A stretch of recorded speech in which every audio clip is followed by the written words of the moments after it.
Welcome, everyone, to the Cultivating Compassion Education series, sponsored by Compassionate Care ALS. We're honored this morning to have Dr. John Goodson with us today. Dr. Goodson comes to this discussion as a patient with ALS with over 45 years in primary care internal medicine practice. A graduate of Stanford Medical School, he came to the Massachusetts General Hospital for his residency in primary care internal medicine in 1975. He joined the staff of the MGH in 1978 and continued to see patients through May of 2023.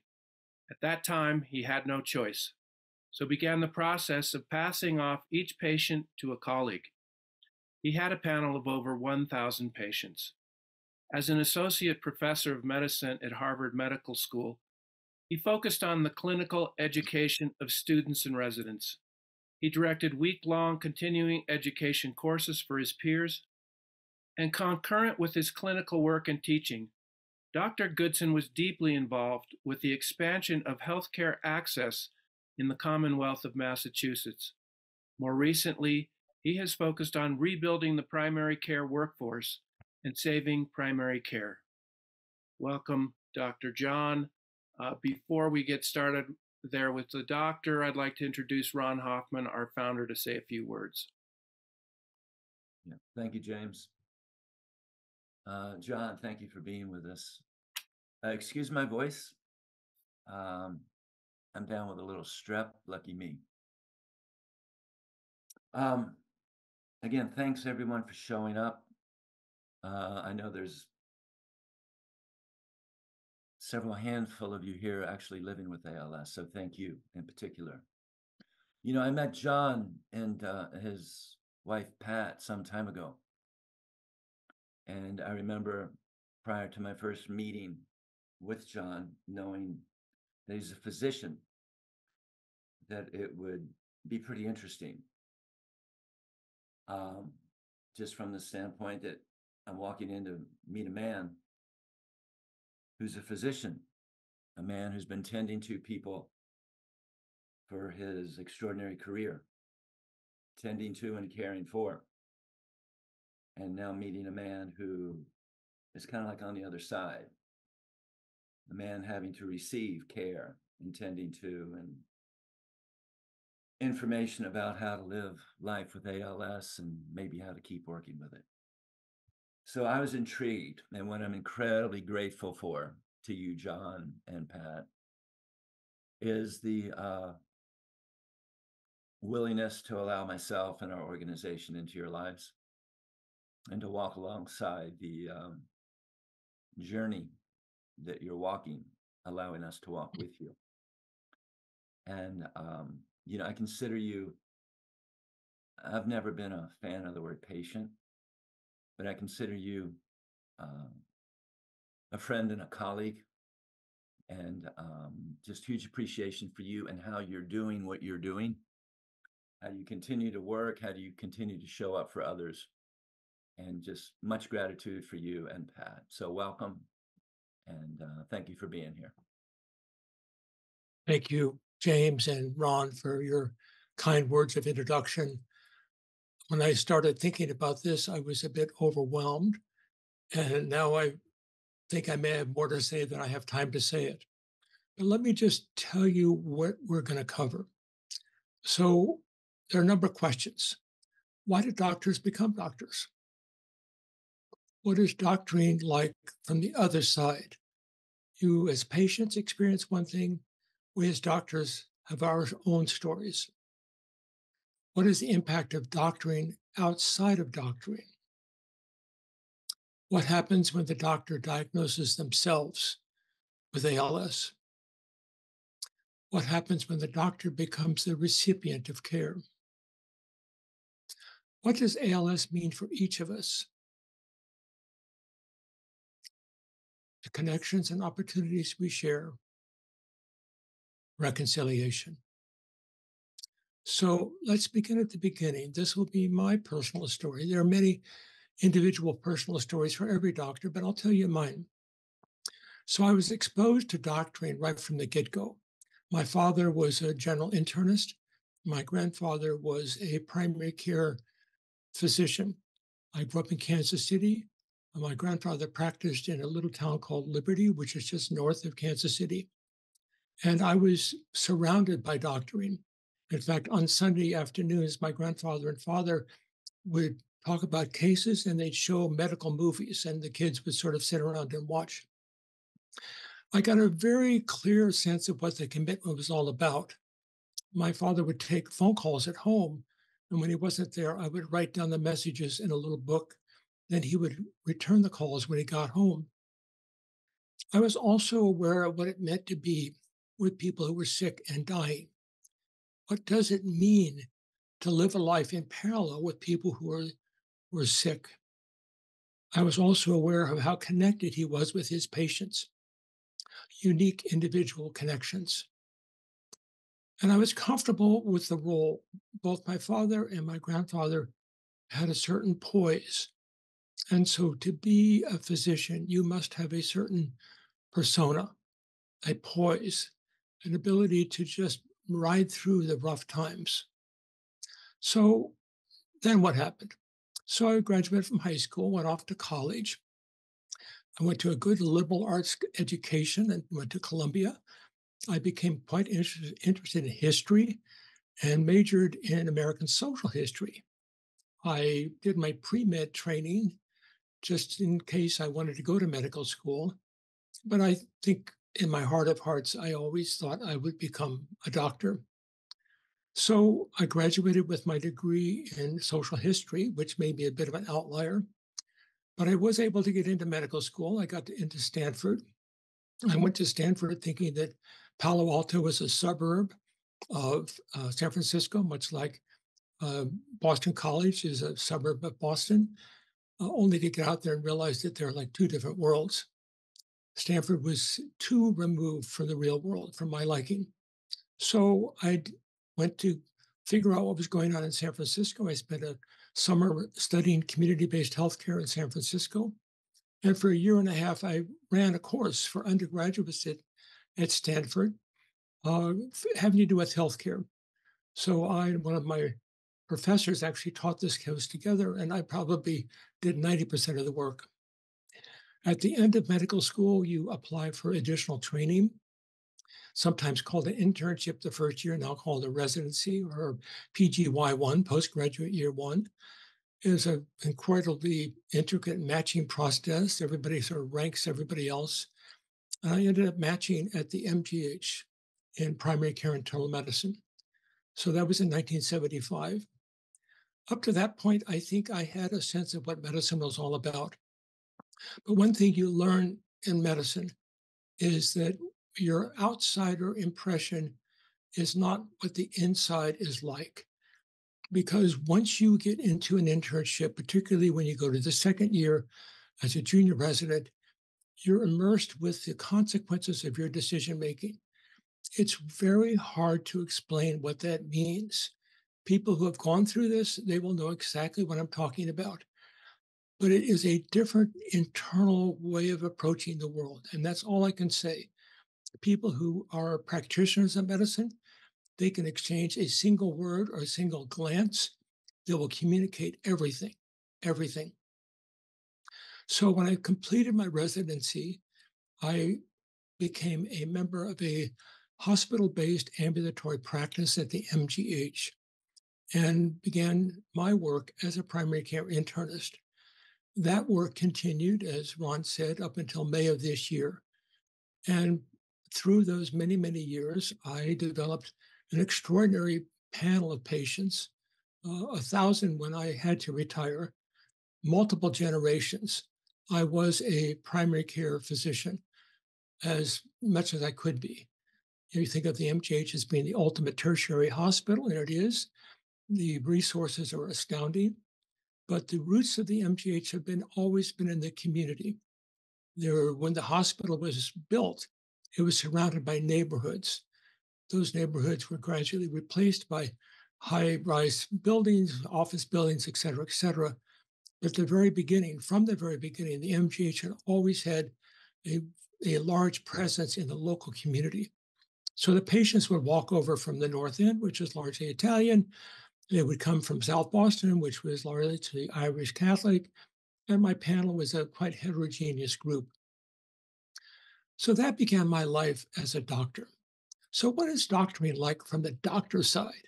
What is it that makes us tick? So, first of all, I think it's the human connection. You know, we as doctors have an entitlement to basically ask any question we want. In fact, we can ask anything. People expect us to ask anything. Sometimes you have to dig a little bit. Obviously, that's a professional option. It's a privilege, and you have to be very, very careful with that information.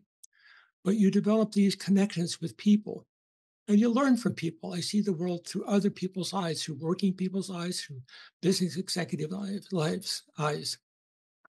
I'm able to live many lives, and having taken care of patients over generations, I could see traits in great grandchildren that were present in their great grandparents. It's just incredible. Of course, the science is a big part of it.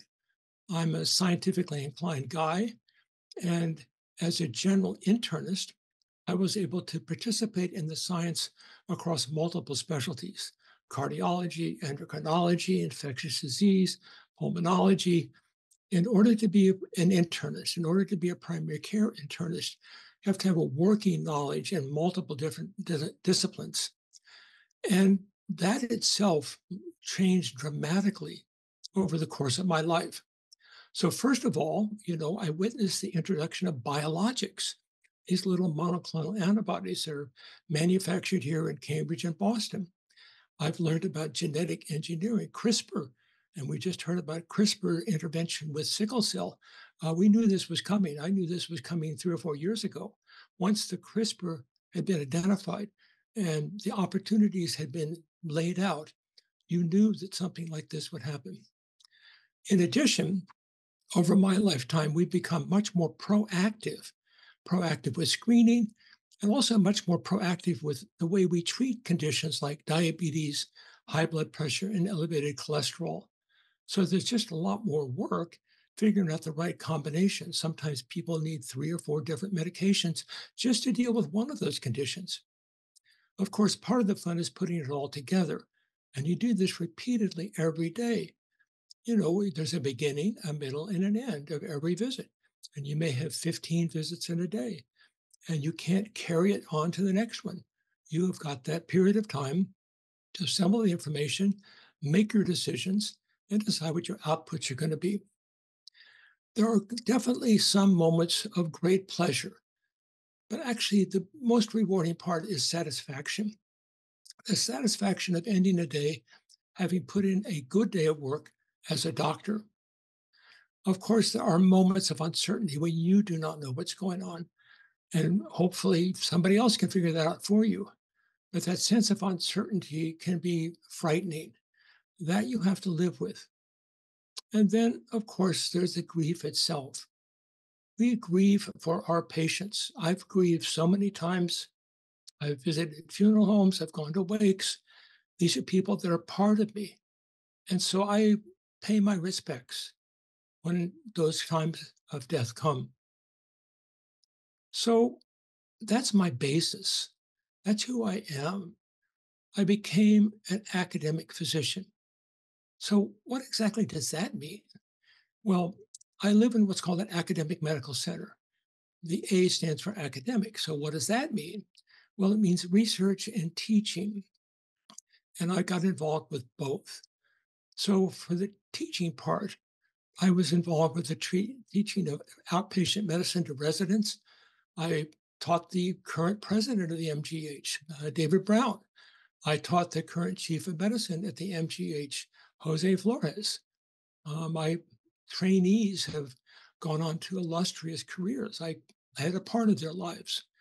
I also believe that the wealth of information that Harvard had and the MGH had to be shared with others. So I set up these courses that were 1 week courses for doctors to come and learn about more about their profession.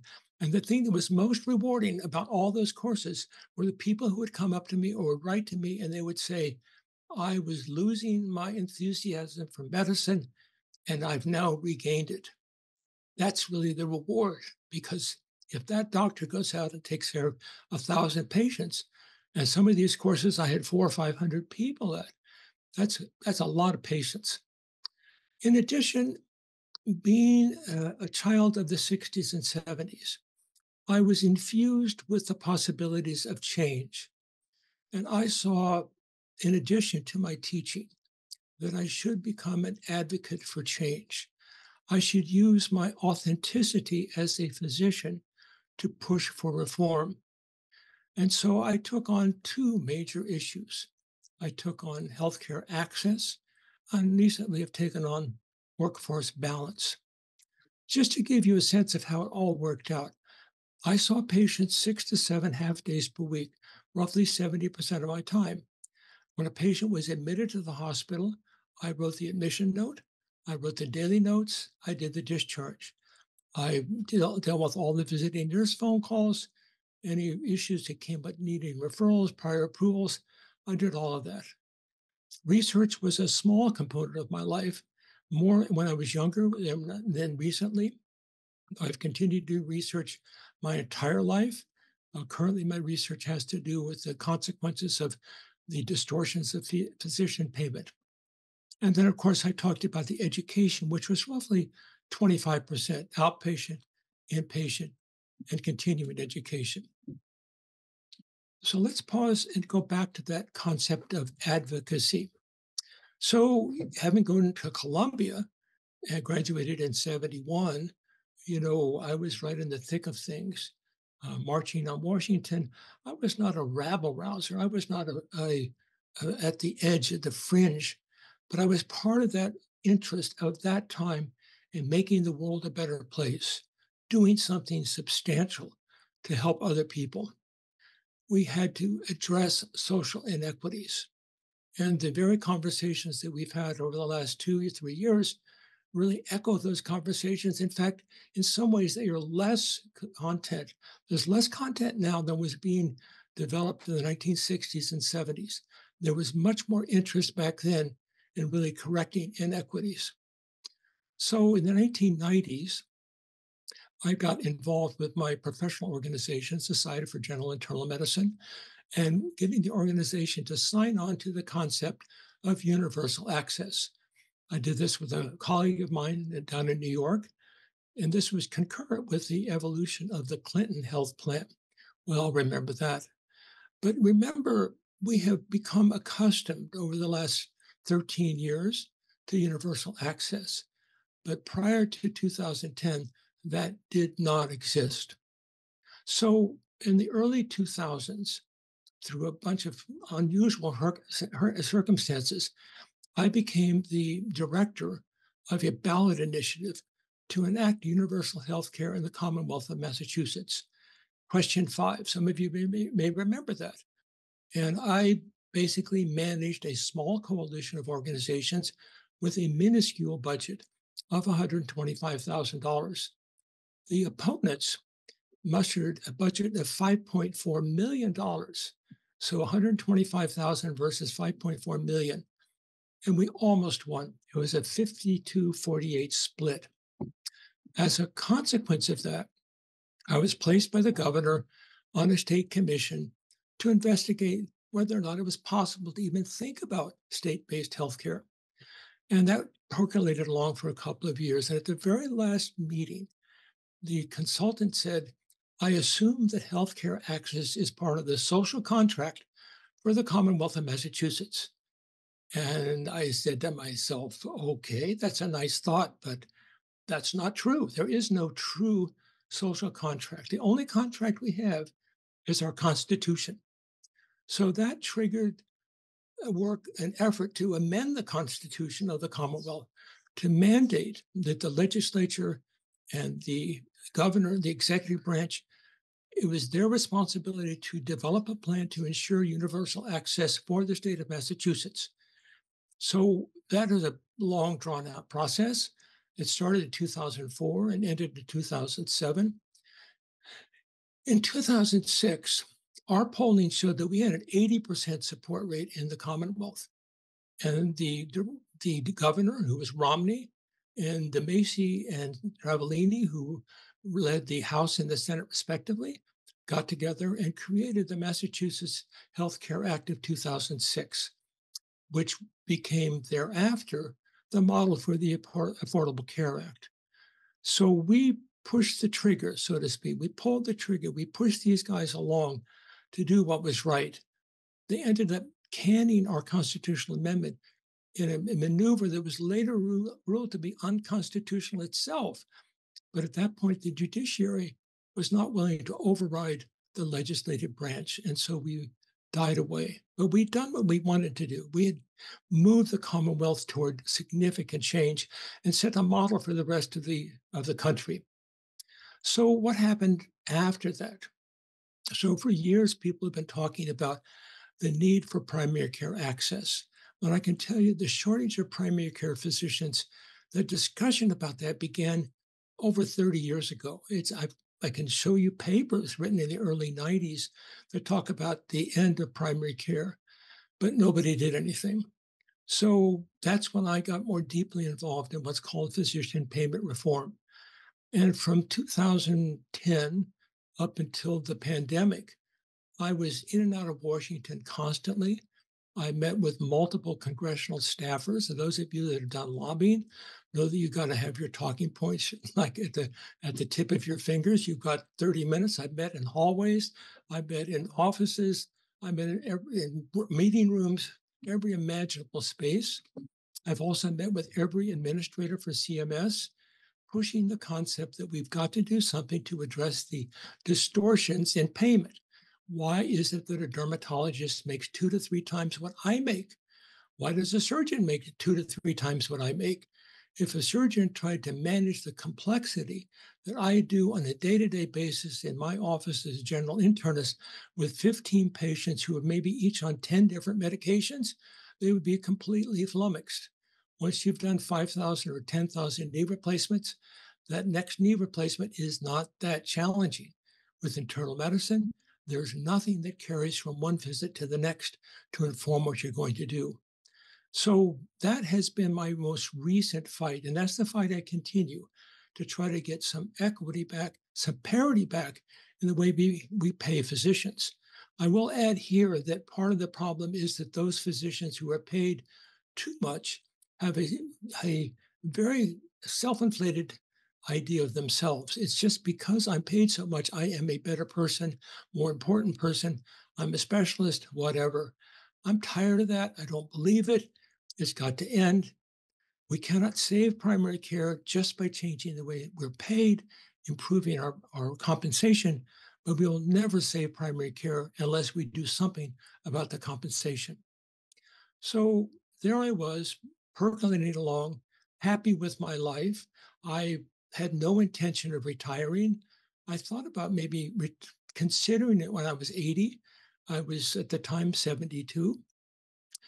And then ALS came into my life. Then I met my disease. So, of course, I was no stranger to ALS. In medical school, you hear about the worst of the worst. And as students, you talk about like, oh my God, that must be so bad. Or obviously, there are many stories of students who develop symptoms consistent with these terrible diseases just because they're worried about them. But ALS is right at the top. This was a disease that people talked about, and all of us shuddered. I had had one full experience with an ALS patient. I had made the diagnosis. I had cared for him. I referred him to Bob Brown, who was then at the MGH, then moved to UMass. I know Bob well through this patient. I cared for him. I made house calls. I saw him right through to the very end. When he wanted to hospice, I was a hospice doctor. This individual, I will call him Dick, was an incredibly compelling, magnetic person. He was energetic at the nth degree. And I watched him fade to something that was only a shadow of what he'd been. So what happened with me? So the first encounter was I knew my body was not doing what it should do. So I've gone to Maine for years. I've hiked the trails of Acadia. It was in August of 1921 when I was hiking a trail that I knew I could probably hike it in my sleep. And I was having trouble going up. I was a rock to rock climber, both up and down. And when I was coming down, I was really scared that I could not go any faster. And I actually walked through the forest so I could hang onto trees. Then, of course, my mind started rattling through all the other possible explanations. Did I have spinal disease? Did I have a neuropathy? Was I making this up? And so I went through a whole bunch of tests, but I remember vividly that fateful day when I was getting my nerve testing. But as part of the nerve testing, they said, well, we're going to check your muscles too. And there I was, peacefully like listening to these little beeps, these little clicks, to what you hear with a nerve conduction study. And then I heard the fasciculations. I knew what was going on. My little muscles were working on their own. And it was about a month and a half later that everything really became official. But it was really official in my mind for several months before. Now it was confirmed. So then what happens? What happens when the doctor becomes the recipient of care? Well, for me, it was letting go of so many different parts of my life. It was letting go of my patient care, the very thing that drove me, the metronome of my life, was the care of others. I enjoyed it. It made me so much pleasure.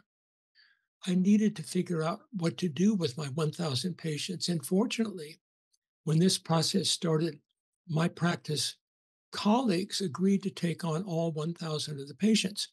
And I'll tell you, since that time, two other colleagues have retired. One other colleague went out on a medical leave, and there are currently some 800 or 900 patients in my practice who do not have a physician. And we are one of about 5 practices at the MGH. I had the option and the privilege to do the matchmaking. So I had some choices, and that was fun. I wanted to be sure that the people I had taken care of were going to land with my right successor. I also spent a lot of time in my medical records making sure everything was accessible. I'm a stickler for detail. I use problem-oriented charting, and you could go back through all of time and reconstruct my decision making by going through the problem-oriented decision making.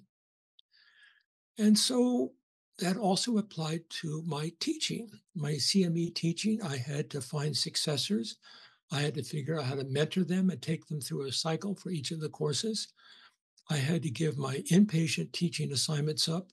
I had to give up my outpatient teaching assignments. Inpatient, you get a kind of a random assignment, but my outpatient, I wanted to be sure it went to a colleague in my practice group who I thought would be a great teacher. I kept up with my research and my advocacy because I could do those really from home or without a lot of interaction with people. So then I had to fall into the rhythms of patienthood. And I would guess that every person on this video today understands what that means. There is a new rhythm to life. There's this sort of testing rhythm. You finish one test, you wait for the results, you get set up for the next test, be it a breathing test or a walking test or whatever. There's just lots of this in and out of getting more information. Then there's the medications. Oh my goodness.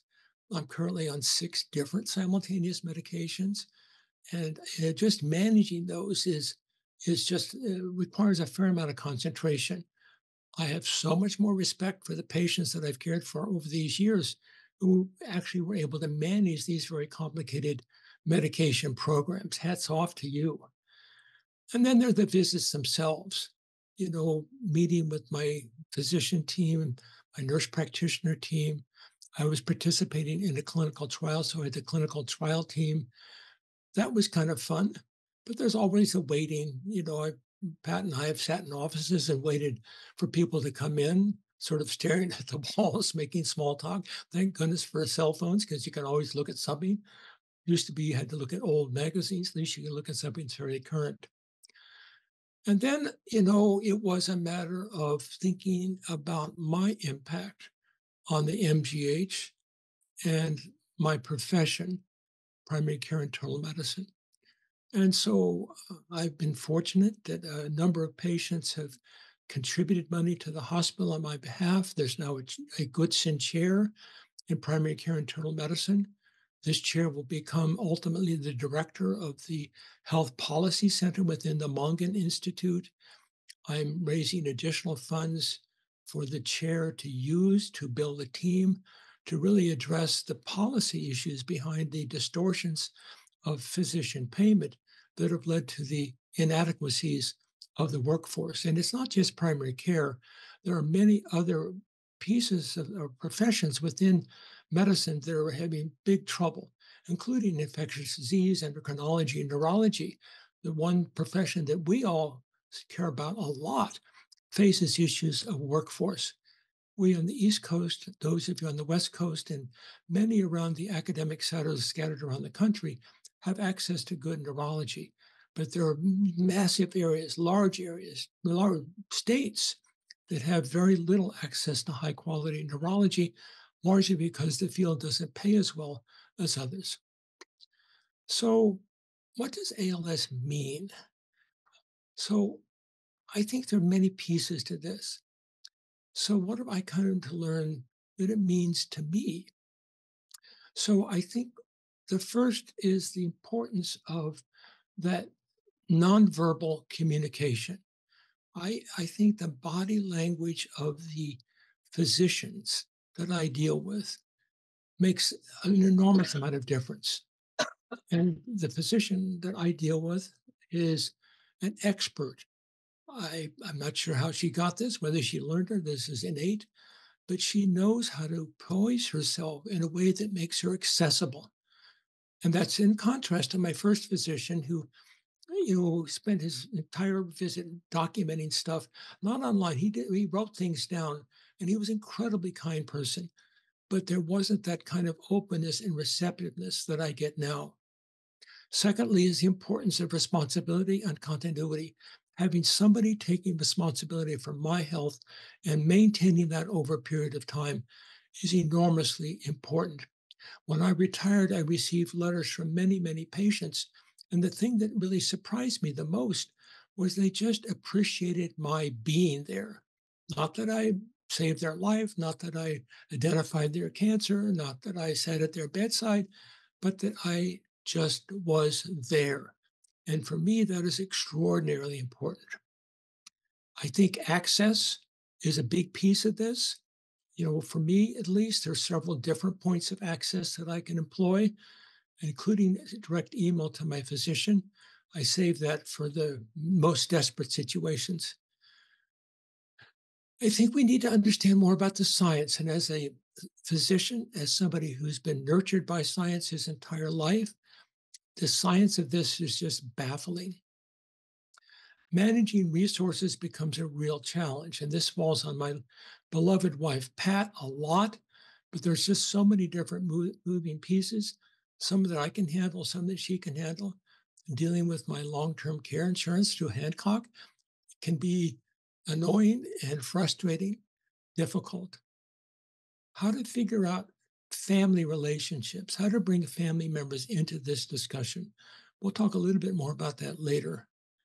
And finally, the importance of being treated with dignity and respect. I am so self-conscious of how clumsy I am, how weak I am, how diminished I am. And for any and all to treat me with great respect and dignity has an enormous value to me psychologically. And I'm sure that's true of every single ALS patient.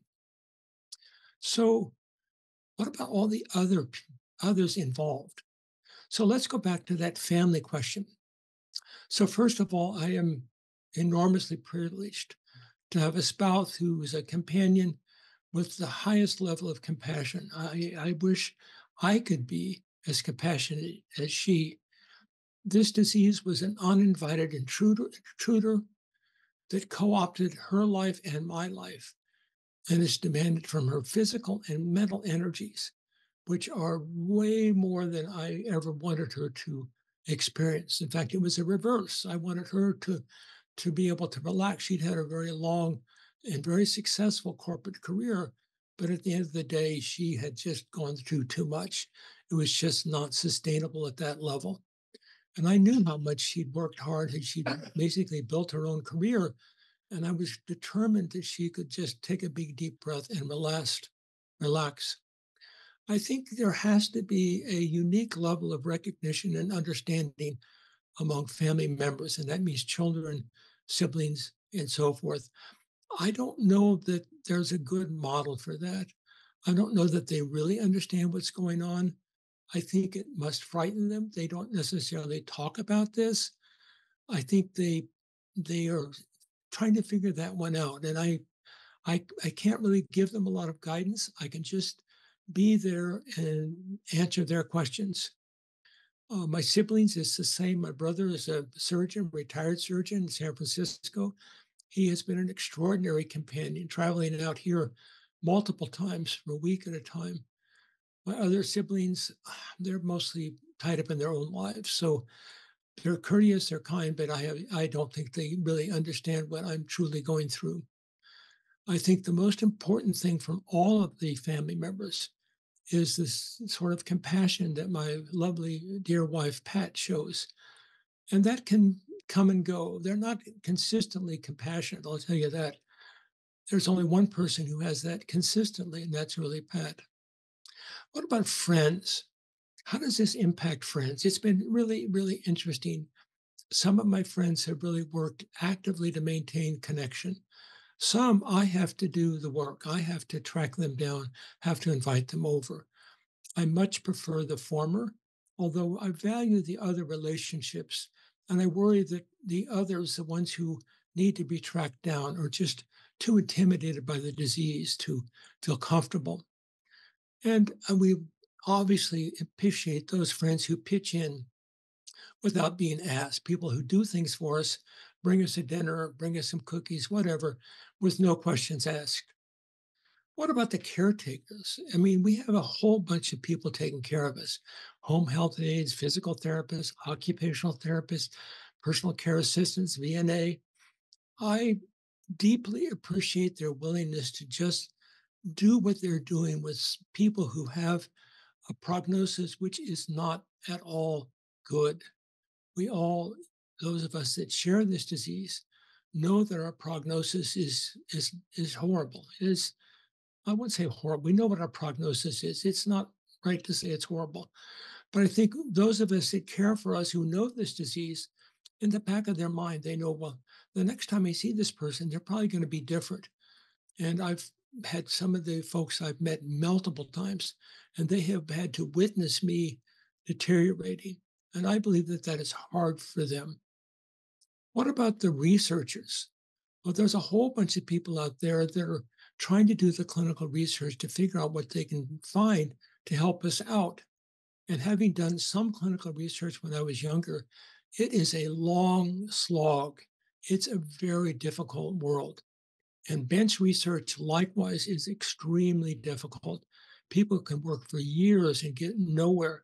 I know Bob Brown, who was instrumental in one of the ALS treatments, had probably worked on that for 20 to 30 years. And Bob, that was his passion, that was his commitment to our disease. What about the doctors themselves? I think it is extremely difficult for doctors to be doctors for ALS patients because we, as doctors, know what's going to happen. You can always hold out hope with heart disease or cancer, but these neurodegenerative diseases, they just do not offer the opportunity for hope. And that puts a lot of stress. And I can tell you, having taken care of my one patient, Dick, through the whole cycle, I know what that meant to me, and I know what it means to all those who care for me. And finally, we'll talk about CCALS, the group that Ron has set up and managed these last 20 plus years, which is an extraordinary complement to everything else that I've talked about. with both physical and material support. Physical meaning devices and gadgets, and material support meaning just being available to talk. Having Ron come over and just talk is makes so much difference. It's just nice to have somebody there who has seen this illness, can help you calibrate it, can reassure you, can help you cope. Of course, CCLS is the great anticipator. They're the people that kind of know what's going to be needed next, and they get it to us before we absolutely need it. And they also are there to help solve problems, whatever they may be, personnel problems, physical problems, whatever. So finally, the connections. So every person on this call is connected to ALS. You wouldn't be here if you weren't. So, of course, I'm connected by fate. I mean, I have no explanation for why I got this. All my friends, companions, and families, they were brought in to this web, not by their own choice, but by something that happened to me.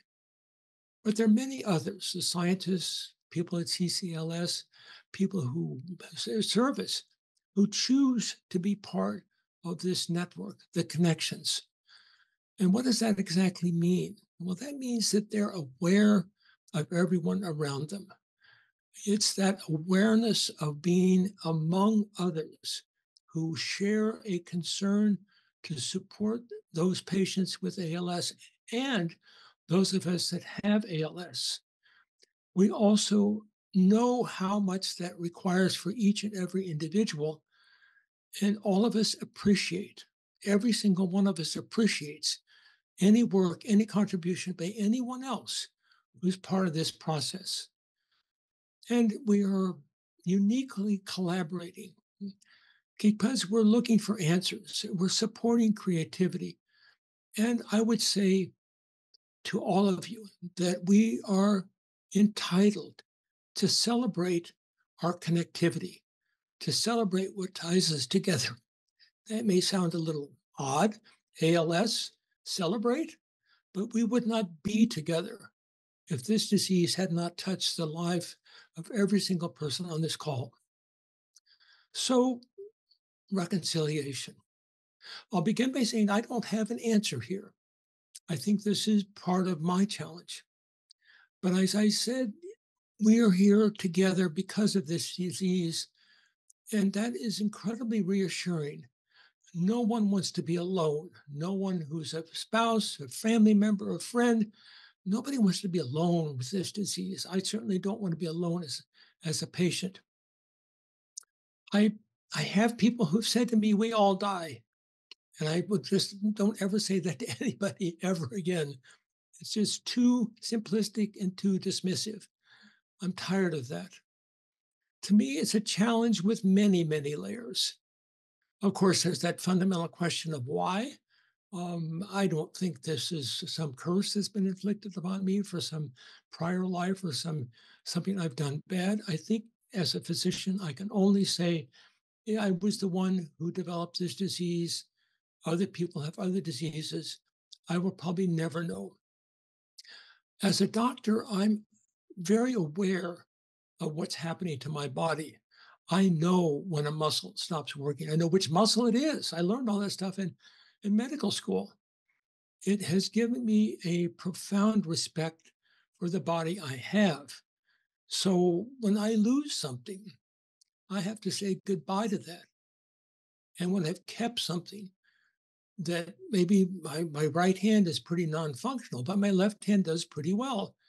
So I become deeply appreciative of my long ignored left hand. I keep wanting to tell people who can stand up and walk in any way, shape, or form how lucky they are. You sit outside the hospital, people hobble in, hobble out, and you know they're suffering. You know it's difficult. But I want to say to them, I wish I could have your walk, your gait, no matter how deformed, how painful, at least you're able to do it. I think one of the major challenges is understanding and accepting love, understanding the love of others, being able to provide love to others, feeling lovable. These are not necessarily easy things, but that's one of those layers that are part of that reconciliation. And then finally, it's figuring out how to live the life you want. I want living the right life. So there's lots of elements in the past that I'd like to hang on to, but there's many that I've had to shed and pass on. And there's a grieving process there. There's a loss process there. Some of the most important things, I feel confident that others will carry on for where I have left things. And then what's the second piece of this? It's really the pathways to explore.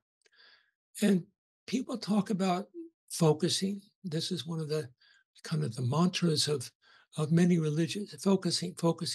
I'm sort of more expanding. I'm doing everything I can to expand my understanding of the world I live in.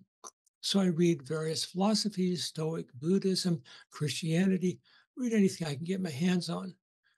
And I talk about this. I talk about it with Pat, my wife, primarily, but just talking it through, sharing ideas, expanding my understanding of my world.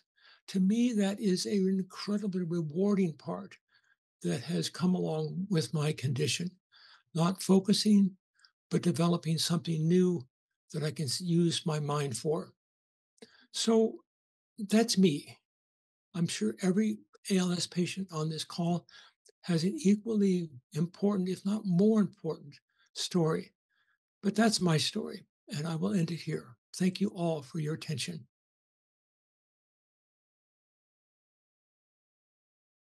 Thank you, John. Really appreciate sharing that with us. A lot of ground covered there. We want to open it up for any questions that you might have for John. Please feel free to type a question into the chat or just to raise your hand in the reactions, and we'll get you up there and get your question answered. Ron, maybe you have a couple thoughts you wanted to share? I do. A couple of takeaways for me. Thank you so much, John. And again, I apologize for my voice.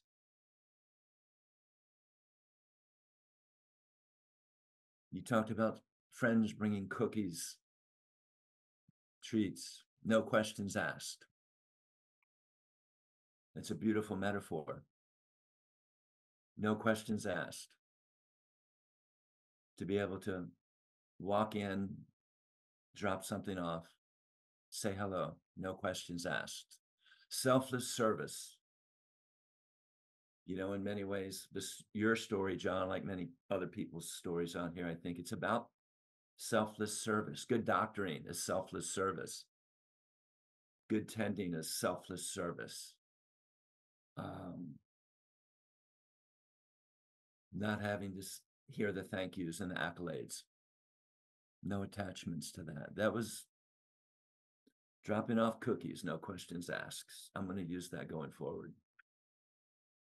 And then you mentioned in your younger years, looking for enthusiasms when there was a lack of enthusiasm in my work, I think is something that you said.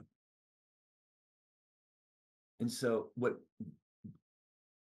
came up for me in hearing that was, for those living with something like ALS, losing the enthusiasm for life. And how do we rekindle that? How, even in the throes of living with the uninvited guest, as I call it, with ALS, do we find a new way to live our life, but also to continue to find enthusiasm for a life worth living, you know? So how do we continue to find enthusiasm to continue on? And yet, how do we have an outlet to voice that, which is really, really important? So thank you for that, John. Thank you. One other thing, being there. It's just being there. Being there is part of selfless service. Being there, listening, the art of showing up. And everything I know about you, John, is that was your way. That's good doctoring, along with all the skills. So just being there. Thank you. Anyone else? Any thoughts? Anything in chat, James? Yeah, thank you very much, Ron. Tammy's wondering when you were diagnosed, John. The official diagnosis, I believe, was in November of 21. Number 21. And then Diane is saying, thank you for sharing your journey. Best of luck to you. Wes says, thank you very much for sharing a doctor's perspective and your insights. Margaret is wondering what ALS medication and supplements you're taking. So I'm taking the 3 R's, Relivio, Rizolol, and Radicava. I take B12 shots 4 times a week. I take micronized oxygen, and I'm in a phase 1 monoclonal antibody study that's directed at T regulatory cells, which has I've been part of this for just about a year now. That's in infusion therapy. You take the shots twice a week, don't you? John, can you say a word or two about why the B12 is important to you in your treatment? Um, so what's my relationship with doctors? Okay. I do what they tell me to do. I don't ask questions. So when my doctor tells me, I want you to do this, there's this signal out there, there's a Japanese study, I say, okay, I'm going to do it. I pay for it myself. Comes from a compounding pharmacy. And putting an 1.5-inch needle into my thigh, 2 of those twice a week, is a royal pain. Yeah, okay. Thank you. Rachel is saying, I don't have enough words to say how great this was, John. I'm not a doctor, but a clinical social worker who has had to learn to be the receiver of support. Every word you shared as a patient, I related to now as a patient myself. So much thanks to you and to Compassionate Care ALS. Let's see, Seema says, really liked your perspective, especially the farewell to abilities. Yeah. And then Rena says, thank you for sharing your story. It makes me rethink my focus, but also makes me grateful for friends and family in CCALS who support me. Yeah, that was an interesting point about rather than focusing, broadening. I thought that was a good way to look at it, John. Thank you for that. Lynn is saying, I'm so fortunate to have had John Goodson for my amazing GP for nearly 25 years. Oh. He was the first one I emailed for help when my beloved was diagnosed with an illness we had never encountered. He got us an appointment immediately at MGH. I found so many things helpful to hear today. So there you go, John. One of your patients is on the call. Stephen says, I'm a fellow pals who want to thank you for an inspiring talk. Carol says, thank you so much for sharing your perspective and experience with ALS. I will share what you said with many. Can you share the name of the responsive doctor with whom you are working? My physician is Merritt Gutowitz, Chief of Neurology, MGH, Director of the Healy Center. But I can tell you, the Healy Center docs, I think to an individual, are fantastic. This is an extraordinarily well-run collaborative organization. I think we in Boston and surrounding areas are very, very fortunate. We're fortunate to have the Healy Center, and we're fortunate to have CCALS, because there's a lot of places in this country that have nothing at all like CCALS, nothing. Yeah, well, it's a beautiful thing that Ron has cultivated that relationship, and of course, Merritt has been a big part of that as well. Here's another comment. Seema says, I do the B12 twice a week as well. Marilyn says, my sister-in-law Denise passed in June of 2023. Her mantra was humor and triumph. Lynn says, I'm laughing. I I too did what my doctor John told me to do. That's pretty good. Let's see. Rena also does the B12 injections. Anand is saying, thank you so much for your insights and perspectives, Dr. Goodson. It is a remarkable story, and your stoicism and resiliency are inspirational for me. Also, recently diagnosed but rapidly progressing. More than anything, I miss being able to walk with dignity. As an ortho-spinal commercial executive, I make it a point to share experiences and empathy with other patients. Linda says, thank you. Thank you. It's a hard journey for everyone. And I will say that yeah, the self-consciousness is, I think, one of the biggest challenges that we with ALS face. I mean, I would not want to watch myself. I am so I'm not sure how to deal with that. People around me are incredibly kind, and just those who just don't even say anything. Say, "Oh, you look fine. Don't worry about it. You look great. Don't worry about it. Nobody's noticing that." That's really the message I need to hear. very good. Here we've got Anne who's saying, thank you so much, Dr. Goodson and Ron. Diane has a question about B12 related to bulbar ALS. Does it seem like that might be a good therapy to employ for the bulbar onset? I would hesitate to make any opinion. Um, that's something that the neurologist would have to say. I mean, I think there's always these ideas of hopefulness. As a physician, I go with evidence-based therapy as best I can. And I trust my team to base their decisions on the best evidence they can get their hand on. Um, there's a lot of, I can tell you horrible stories going back for years about people that sought off-label, unusual treatments. I remember Laetrile. People would go to Mexico and take Laetrile to treat their cancer, which was just total fraud, total fraud. And so, it's tempting, but I personally, I'm not going to go there. Sure. And if I could say one thing, James, I would say I don't know. And like John said, check with your neurologist. It's a good question. Yeah. Thank you both. Carol is wondering if the discussion will be available on the CCALS website.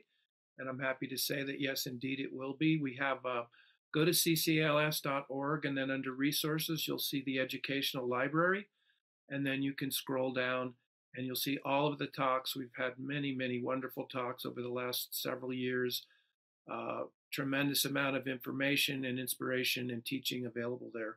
So this will be a few days away. We'll get that set up and put it up there. And sometime next week, it'll be available for others to watch. So you can pass that along. And let's see, Wes is saying, thank you all, James and Ron, for all that you and CCLS do for us, helping us all keep our heads up. We love you guys. Cindy is saying, my daughter was recently diagnosed with ALS. One of my coping choices is milk chocolate. Do you struggle with isolating? She's asking you, John. If so, how do you work with that? It's difficult because so much of my life was socialization. I still try to get to work a couple of days a week, mostly just to chit chat with people. But I find, I was used to getting up at 4:50, getting to the hospital before 7, working until 7, staying up until 10 or 11 at night. and my workday just flew by. It was just there's so many interactions. And now I'm by myself at home. Pat goes out. Um, I try to keep myself busy by reading. That's really my primary goal. I limit television sets and television time, and I love it when people come by for house calls. So I I I don't have as much as I used to have, but what I have now I think is more personally valuable. Put it that way. Mm, sure. Kelly says, thank you so very much for your insights, passion, and caring. Carol says, thank you, CCLS and Dr. Goodson. I am wondering if Dr. G is dealing with pain and discomfort from fasciculations, cramps, etc. And if you are, how do you manage the pain? Yeah, so I don't have any pain except when I strain an area of my body because it's not protected by muscles. So my biggest fear is falling down. Of course, I haven't fallen since January of this year. But I have to be careful with my caretakers because my shoulders, if you get them in the wrong spot, they can do some serious damage.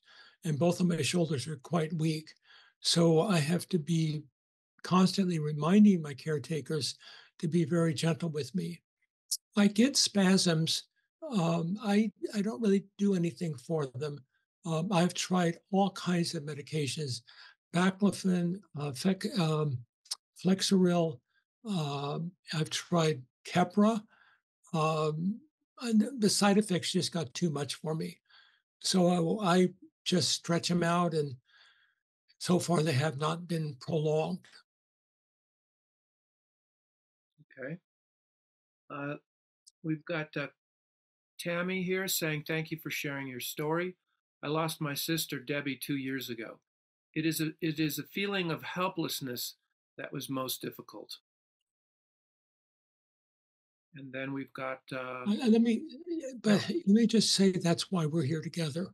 Mm. It really is. I mean, if we were alone, but here there's I don't know how many people are on this call, but you're all strangers to me, most of you. I mean, I know a few of you, but the fact that you're here and you're participating is good. It keeps us from feeling alone. Just to know that there are people like you out there. I mean, I look at these names. I say, there's Rachel, there's Diane, there's Gary, there's Martin, there's Carol, Linda, John. You guys are there. I don't know who you are, but you're out there. You're part of that world that understands this disease. It's a small segment of this population. okay. Dominic is saying, do you know why MGH Healy trial consider B12 experimental and only allow a reduced level, not the twice a week dose? I could not answer that. Okay, that's probably a question for your neurologist, Dominic. Mark has a pretty heavy duty question here. I'll go ahead and ask it, but you don't. I don't know if you want to answer that right now. But Mark is asking, would you ever get a tracheotomy? So would I ever which? Would you ever get a Oh, tracheotomy? I have not. So one thing Ron told me is be careful about making decisions before you have to make those decisions. Because if you project out your future, there are many branch points. And if you try to figure out every one of those now, you're just going to overwhelm yourself. So I, I'm just putting that one off until I need to. You can hear my voice. You can see I can still maintain my respiration. I use a BiPAP at night because I was actually not breathing, which was obviously not something I needed to do something about. But I have not decided. I am learning the Toby. I don't know what people know about the Toby, which is the eye tracking device. I've got my message banking with some 700 phrases, which I'm kind of overwhelmed by. I've got the acapella, which can create my voice when I type something out with my Toby. but I have not faced any limits yet to communication other than I can only dictate with one finger correction. So I can't type the way I used to be able to type. I used to be a 60-minute a word, 60 word a minute typer, not a great typer, but a good enough typer. Mhm. Ron, did you want to add anything about that idea of staying in the moment with what's going on rather than projecting too far into the future? Sure, and that's a huge challenge because sometimes you'll meet people and you'll read information that you need to decide what you want to do. That's one of the tricky things about most forms and five wishes. It challenges to explore what's possible along the way. And though I've known people who are very adamant about yes to having a tracheotomy or yes to a feeding tube or no to either of them, and eventually maybe they change their mind. I'm a big advocate of exploring along the way what's possible. What does it mean to say yes to one of these procedures? What does it mean to say no? Because then when you're confronted, if you're confronted with a circumstance where you have to make a decision, you've got background, there's information there. So I think that's incredibly important. Self-inquiry. What does it mean to say yes to something? What does it mean to say no? And I would say, Mark, I'm happy to discuss that further with you. Likewise, the person about the fasciculations, I can't remember who that was, but you can reach out to me. I can share you something, later in the week, something maybe I can offer that might be of assistance to that. But yeah, it's, all of you living with ALS, all of you who are caregivers, you're all finding a new way to live life. And within living life, there's choices to be made, just like living life with not ALS. But I invite you to remember there's consequences and ramifications for those choices, for those decisions, and to be willing to inquire into what might that look like, which doesn't mean you have to find your life with chaos, thinking about it every day. Many of these choices and decisions we should be thinking about just as life, because God knows we have no idea where life will take us. So, communication is important. Let me And make a comment here, Ron. I like what John said about this being a community. Let You me know, make a comment here, Ron, because Please. I saw a palliative care neurologist, and the very first thing she did was ask me that question. And I was so put off by that. Yeah. I really don't want to see her. I mean, I would say Hmm. if people say or do things that you do not feel comfortable with, you should feel entitled to either tell them that or move on. Because I mean, it was just brutal. It was brutal. It was like, you've got to make this decision right now. And I said to myself, she does not understand No. what I need. Yeah. And John, you mentioned earlier in your talk, in your sharing, and which I really appreciate about you getting to know who this person is across from you. Hence, the art of language is so important. And unfortunately, your experience happens even to this day. And, sometimes way too often. And again, it's just a lack of awareness and knowledge on their part. It doesn't mean they're not good people. It's just, a lack of them, I don't know, maybe a lack of their inability to explore their own mortality. That's how I like to put it sometimes. Who knows? But I concur with your thoughts there, John, very much so. Thank you both. And Lynn and Jim are echoing your sentiments with a little comment. Ron's encouragement for us about staying in the moment and not anticipating decisions has worked very well for me and Jim. We are grateful to CCALS. What a terrific help they have been to us. Thank you, Lynn and Jim. So that, And I will make yeah. one last comment to Lynn that her fudge is out of this world. All right, good fudge. That's a very special thing. Anand has a comment here. Thanks again, Dr. Goodson, Ron, and CCALS. In addition to being and supporting advocacy for ALS research and support groups, what can we as PALS do for other patients to help others cope with this disease? Any thoughts, John?